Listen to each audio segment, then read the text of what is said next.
एक बार की बात है, रियासत विजयगढ़ का राजा विक्रम सिंह बहुत शक्तिशाली, धनी और रूपवान था। उसके महल में ऐश्वर्य की कोई कमी नहीं थी, परंतु एक कमी थी। उसका हृदय किसी एक स्त्री के प्रेम में स्थिर नहीं था।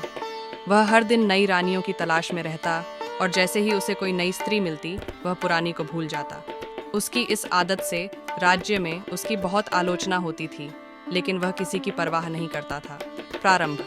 राजा विक्रम सिंह की आदत थी कि वह अपने सेनापतियों और दूतों को राज्य भर में भेजता, ताकि वे सुंदर युवतियों की खोज करें। जो भी युवती उसकी नज़रों को भा जाती, वह उसे अपने महल में ले आता और उसकी रानी बना लेता। परंतु कुछ ही समय में वह उससे उकता जाता और फिर किसी नई स्त्री की तलाश में निकल पड़ता। महल में उसकी कई रानियां थीं, लेकिन किसी को भी उसका सच्चा प्रेम प्राप्त नहीं था।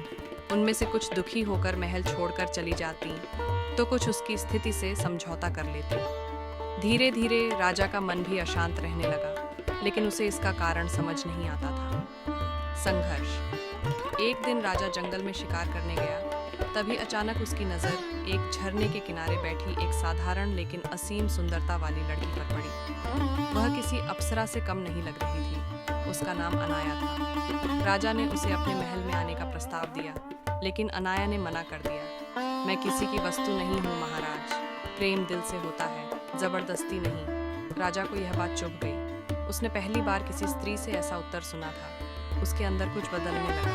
पहली बार उसे किसी स्त्री को पाने के लिए अपने अधिकार का उपयोग न करने का विचार आया। राजा ने ठान लिया कि वह अनाया को अपने प्रेम से मनाएगा, न कि अपने आदेश से। वह रोज अनाया से मिलने जंगल जाने लगा। कभी कभी वे घंटों बातें करते, कभी राजा चुपचाप उसे चित्र बनाते हुए देखता। धीरे धीरे अनाया ने उसे सच्चे प्रेम का अर्थ समझाया।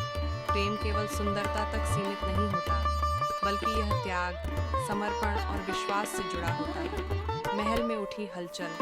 राजा के इस व्यवहार से महल में हलचल मच गई। उसके सेनापति और मंत्री चिंतित थे कि यह लड़की राजा पर ऐसा प्रभाव क्यों डाल रही है।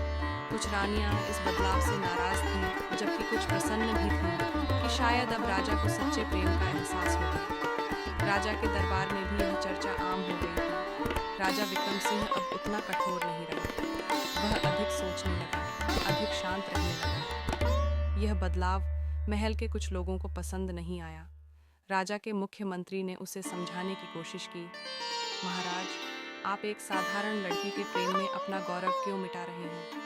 क्या आपको नहीं लगता कि इससे आपकी प्रतिष्ठा को हानि होगी? राजा ने मुस्कुराकर उत्तर दिया, प्रतिष्ठा प्रेम से बड़ी नहीं होती मंत्री जी।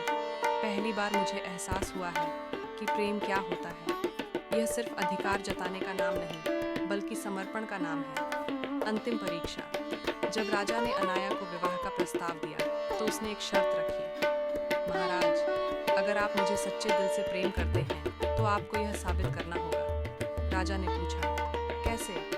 अनाया ने उत्तर दिया, आपको 1 साल तक किसी और स्त्री को देखने या अपनाने की इच्छा नहीं होनी चाहिए। यदि आप 1 वर्ष तक केवल मेरे बारे में सोच सकते हैं, तो मैं मानूंगी कि आपका प्रेम सच्चा है। राजा के लिए यह परीक्षा कठिन थी। उसके लिए यह स्वभाव से विपरीत था, लेकिन उसने इसे स्वीकार किया। परिवर्तन।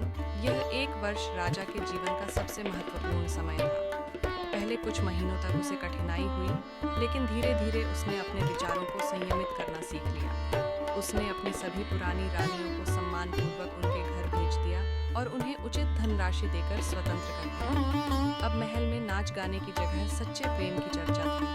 धीरे धीरे राजा की सोच और दृष्टिकोण पूरी तरह बदल गया। उसने महसूस किया कि प्रेम पाने के लिए पहले खुद प्रेम करना सीखना पड़ता है। परिणाम।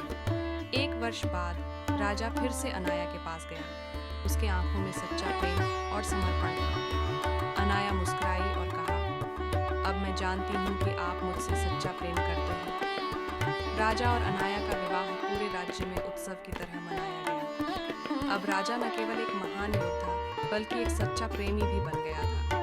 विजयगढ़ में यह प्रेम कहानी अमर हो गई और राजा विक्रम सिंह के शासनकाल को प्रेम, सम्मान और सच्चाई का प्रतीक माना जाने लगा। सीख।